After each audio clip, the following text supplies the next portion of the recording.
All right. My name is Rob. I'm an alcoholic. Just want to give a quick thank you to Jeff getting this set up and Des letting me speak. I appreciate everyone coming out. It's, you know, 8 o'clock on a Friday night. You could be a lot of different places, but you're here listening to me, and I'm truly grateful for that. Let me just jump right into it. I'm originally from Trumbull, Connecticut, from an Irish household. I used to kind of think that when my family tree was planted, I like genuinely feel like it was watered with whiskey. It's like you don't have to shake that tree very hard for a couple of alcoholics to fall out of that thing.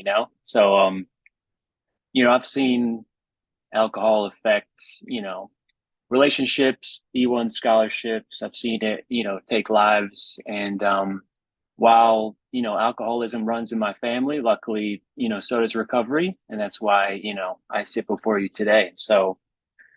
Like I said, originally from Trumbull, Connecticut, two loving parents, middle class, older sister, really not growing up wanting much.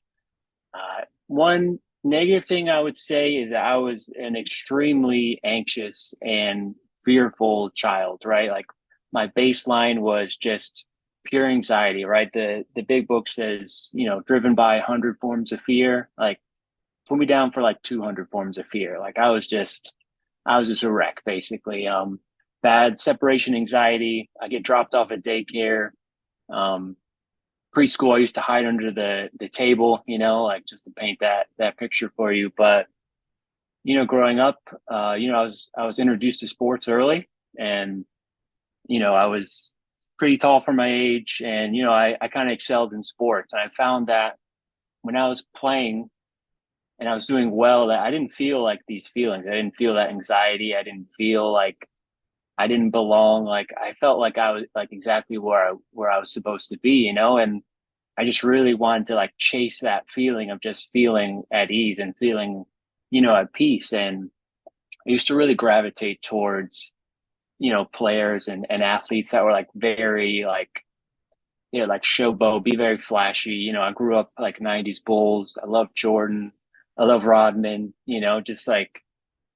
um, just to see how he could express himself and just be himself. I was like, damn, that's so cool. I remember I spray painted my head red one time before a game, which my mother did not approve of, but that was just like what I really gravitated to. I wanted to be like these people. And, I have legit, my mom has a VHS tape of me doing like the Jordan shrug, like legit, like after making a shot, just cause like I wanted to be like this cocky person that like I knew I wasn't on the inside. I just gravitated towards those type of people.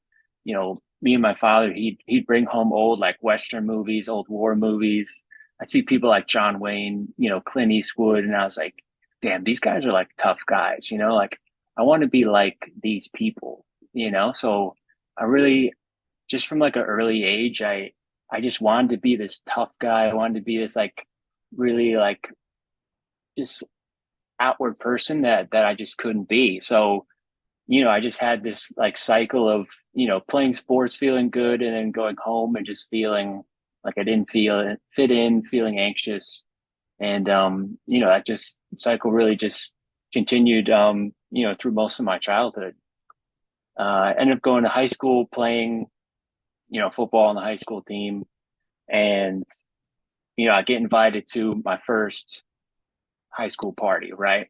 So I'm a freshman, there's going to be senior guys there, there's going to be cheerleaders there, right? Not just girls, right? But the cheerleaders. So that was a big deal, right? And I was just like, how do you talk to these things? Like I have no idea what to do. And I show up, and this was like pre cell phone, so I couldn't just like open the weather app. I had to go in there and just figure it out. And this girl took me by the hand, pulled me aside, and asked me if I wanted to take a shot. And I was like, yeah, of course. Like, I've seen Clint Eastwood do that, John Wayne, all these tough guys. Like, tough people drink. I'm going to do that. Right. So we go into the kitchen. She pours this raspberry vodka, which is maybe like two steps up from hairspray, down it. Ooh, burns all the way down. Right. Like, this is great. I love this. and standing around, and like nothing's really changing, and I have no social skills. So we're just kind of looking at each other. She said, "Do you want to take another one?" And I go, "Absolutely, all right." And she's like, "Why don't we do a chaser this time with it, right? Like perfectly normal." And I just thought, like, did John Wayne take a chaser? When he's taking a pull of that jug with three X's on it, like he didn't bite into a lime. So I was like, absolutely not. Took down that second one, and it was exactly like the big book describes, right? Like I have arrived, you know, my acne dried up. I grew 2 inches, right? I could sing, I could dance, all the girls wanted me, all the guys wanted to be me. And I just felt like I belonged, and it felt way better than any double double or any amount of basketball or football I could play. And I remember actually catching a resentment with my parents thinking, there's this drink out here this whole time that made me feel so much better, and they didn't give it to me. Like, how could they do this? And it was really at that moment that I decided that, like, me and alcohol, we're going to be best friends, right? So I immediately, I got a fake ID. I wanted to be the person that like had the alcohol and would show up to all the parties, right? And like that was my thing. I was the guy that got the party going, and that title meant like so much to me. And it didn't take long to realize that not everyone shared this love and passion for alcohol that I did. So even at that young age, I had to start building this charade, these mental gymnastics, this manipulation of people to allow me to drink and to do things like how I wanted to, right? So my plan was, I came from an Irish household. My grandparents were right off the boat, so I need to let everybody know that I'm 100% Irish, right? This is the plan. This is my young brain at work. So all right, I'm only going to drink Jameson's Irish whiskey, so they know that, right? And I'm going to wear Notre Dame Fighting Irish apparel, right? So when people see me, they can go, okay, this guy's drinking a lot, but he's Irish, so that checks out. So that's really how my brain was functioning. And it was just because I feel like the alcoholic's two biggest fear is people realizing the amount you're drinking and the speed that you're drinking at, right? So that was kind of like my cover. And I was that person that if you went to a party with me, like you drank more than you wanted to, right? I was that person that would get that party going and push you past what you were comfortable with, right? Like everyone had that guy in their group. Like I was that guy, like I would pour this, mixed drink for my buddy that, could take the paint off a car. It was just so strong. And he was like, I can't quite finish it. And I would say stuff like, oh yeah, you can put it in your purse and drink it later, like just things like that. They're like so shitty just to make people drink more because I wanted to drink more. And I had to just keep that facade up that so I didn't stand out. And I really just kind of continued that, just through my high school years. And the while my drinking increased, I didn't get into a ton of trouble for whatever reason, not from lack of trying, but the consequences from my drinking were pretty low. So yeah, it never really affected my on the field, achievements or really any like academic things. But um, so I graduated high school and going out to play some like D3 football out in Pittsburgh, right? I didn't get into any like the bigger schools I wanted to go into because I was more worried about like my BAC than my SATs, I like to say. So I went out there and I knew the formula, right? I had this down. I'm on the football team, go to the parties, bring the alcohol, right? And that was it. And I just continued that pattern. But the one thing that I noticed that my consequences starting to get greater, right? I was starting to fail some classes. I started to, ER trips. I was getting fined for drinking at school, little things like that, I didn't feel like was a big deal because, you're young, you're in college, like who cares? This is the time to do that. I really felt like it was all really fine. So my junior year, I got concussion four, five, and six. For those who don't know, that is way too many. So I ended up having to, quit the football team, and I ended up just dropping out of college and decided to become, I went to school for graphic design, and that was down in Orlando, Florida.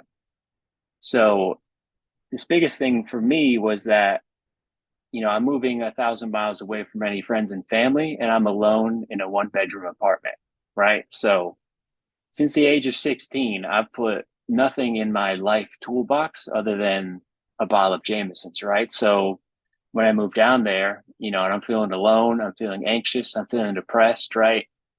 I don't have the tools that I have now. I had, you guessed it, right? A bottle of Jameson's, right? So, I become like the party guy, but art students aren't like the football bros. So I'm having a hard time making friends, really. I'm starting to, fail classes, and I get introduced to, Adderall, right? Which is like meth's little brother almost, I feel like. So, I really felt like, I'm failing these classes because I can't focus, right? It's not because I'm drinking my body weight in alcohol, right? That's not it. So I ended up getting prescribed Adderall.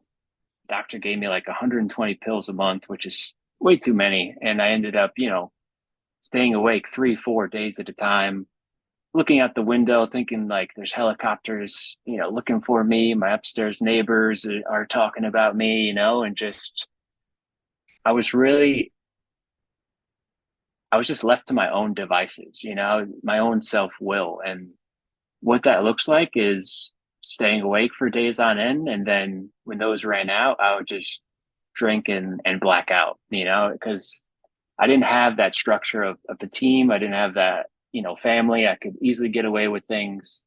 And it was really just kind of like my lowest point in a very long time. And I barely was able to graduate. I had to, beg my professor to let me graduate. I told him that I had post concussion syndrome and I was having a hard time focusing, which was not true. But it was never the drugs, it was never the alcohol. It was always something else. So I ended up graduating. Um, you know, Me and my wife getting married, moved down to Miami. Um, if you like drugs and alcohol, I would definitely recommend Miami because it was a good time. If that's if that's your thing. And I really felt like I was at home. I had a lot of like Colombian friends who are basically like the Irish of South America. It's like your second cousin got a B on your spelling test. Like, let's shut the block down. And I was like, I can get behind this. I'm about this. And it was just I started to party with more and more.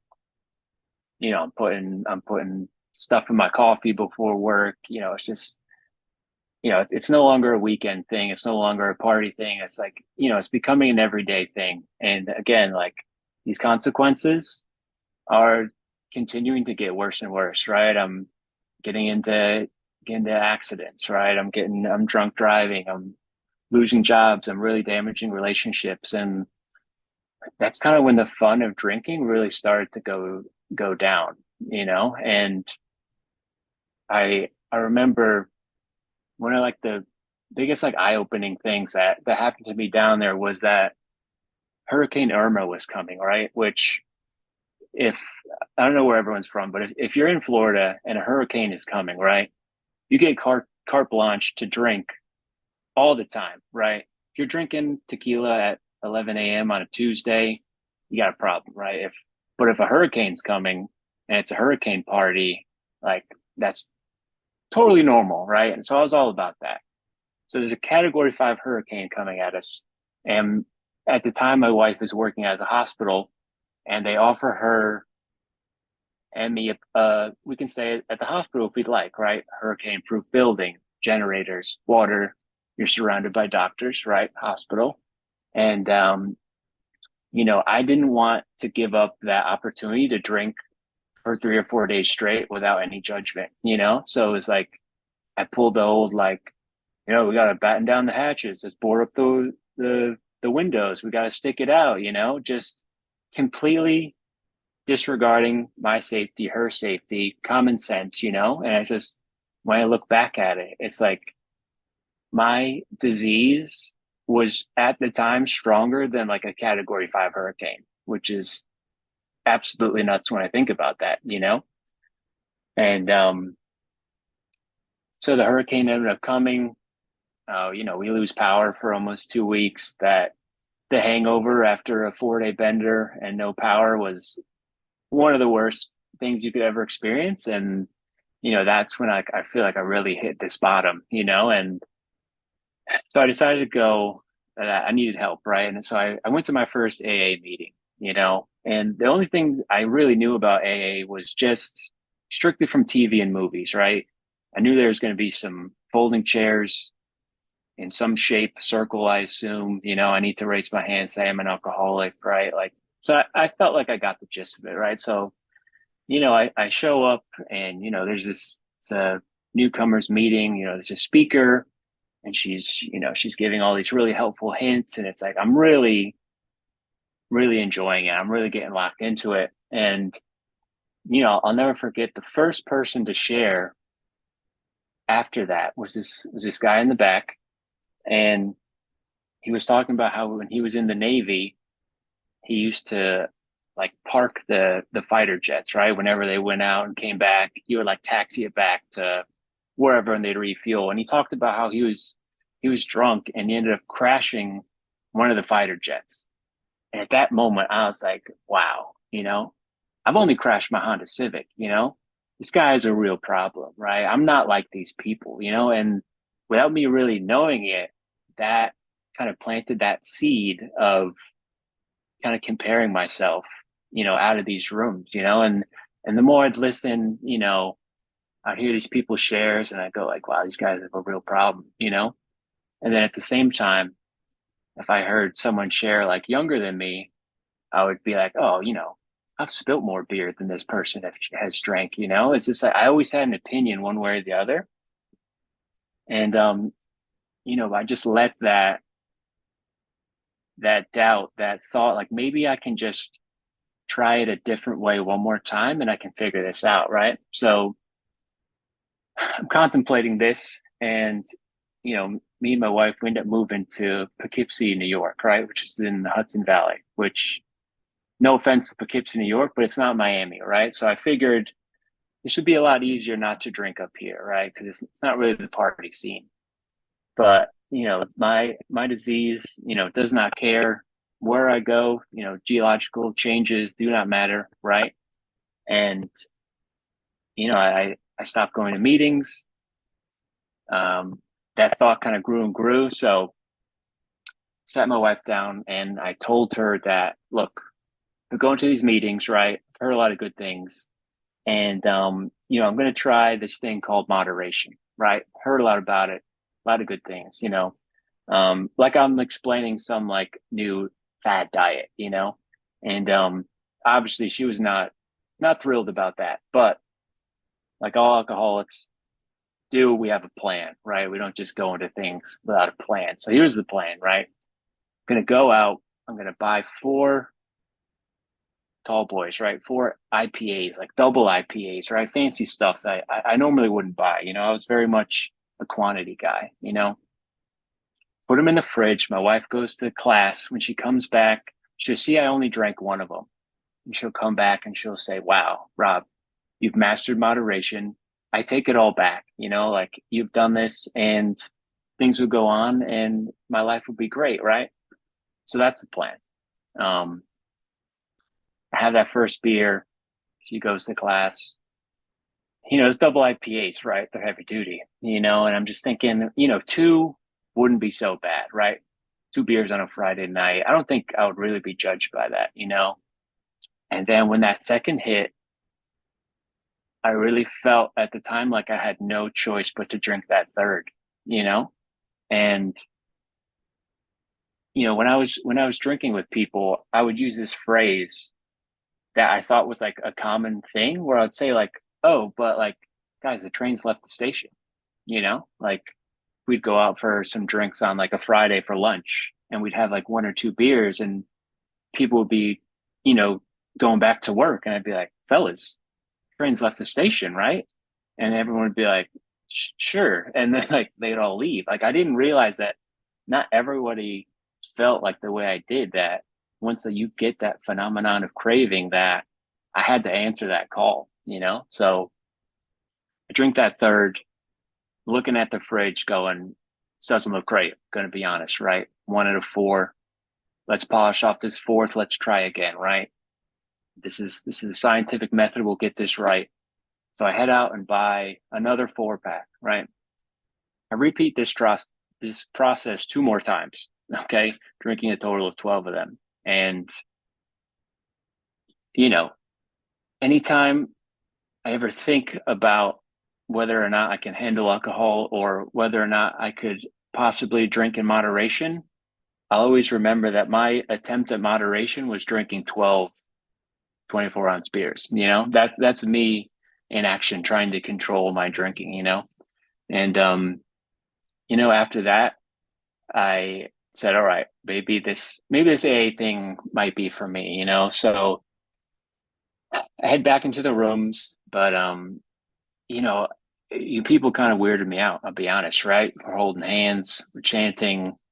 I don't really want to be a part of this, so I would kind of just go until I felt like my sobriety meter was low, right? And I would just go to a meeting and I would kind of top myself off, and then I would go another 3, 4, 5 weeks to my next one, and it was always a different meeting. It was always a different night. I never got to know anybody. Somehow it was like always an anniversary night that I went to, and you're clapping for these people you have no idea about. And it's just like it just wasn't a great experience, So, I heard a lot about sponsorship and working the steps, and I really felt like maybe that's what I'm missing. But I didn't really know anybody, so I thought, who better to sponsor me than myself? I felt like I have a good handle on these things, so let's sit down, let's pop open the laptop, let's Google how do you do step one, right? I got my notebook, writing things down, got worksheets, like gun to my head, I was doing the work, right? And I continued on that for a couple months. And, I just noticed that like spring in my stomach just like continued to get tighter, and it was peak pandemic. And I'm just standing in the kitchen. I remember looking at this bottle of hand sanitizer, right? You remember when, everyone had a zillion hand sanitizers, and I was just looking at it like with lust in my eyes. I was like, I could drink that bad boy, I bet. I remember seeing some intervention about this, I feel like, and I was just like, damn, like that's super weird, like admitting you slipped on hand sanitizer, like that's a special circle of AA. I feel like you get banished too. So I was like, I gotta do this right, So I ended up going out and finding this meeting that was, still meeting in person.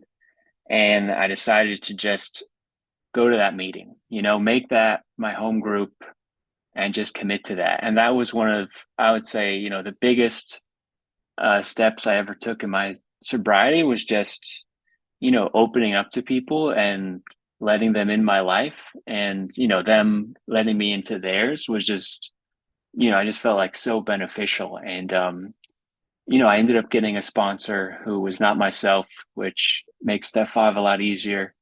And, I feel like he like genuinely, like he just, saved my life. And,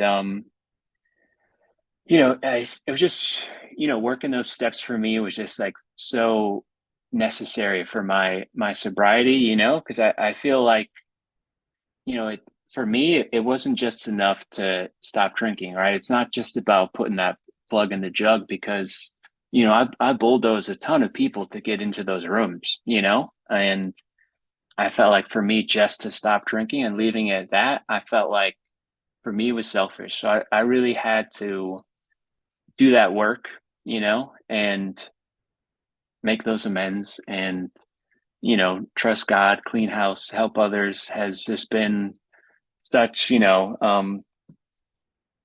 such a big part of my life. And, Just being able to just constantly, add these things to my toolbox that I've mentioned that, are not drugs, that are not alcohol. Being able to take myself, out of myself, works of service, helping others has just been so, completely beneficial. Because I feel like, now for me, I would say, my my foundation of my sobriety is, step one. I feel like however strong your step one is how strong your program is. If because I feel like if there's ever a doubt in your mind that you feel like you can drink or do drugs, you're gonna try. That was my experience. If I ever felt like I'm gonna give this moderation thing a try, this sounds great, right? Given enough time, I will try that. So to me, it's not like, oh, I finished step one. Like to me, I live it every single day. It's like admitting I'm powerless over alcohol, right? Because the word powerless is an absolute, right?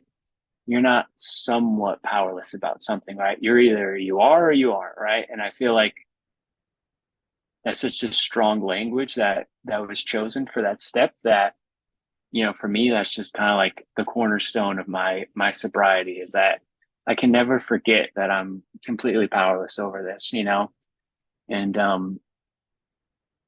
for me, I guess I can just kind of end on this. I would just say that, going forward, as I get some more time and, for me, it's really just all about perception, right? How I start viewing things in life. Um,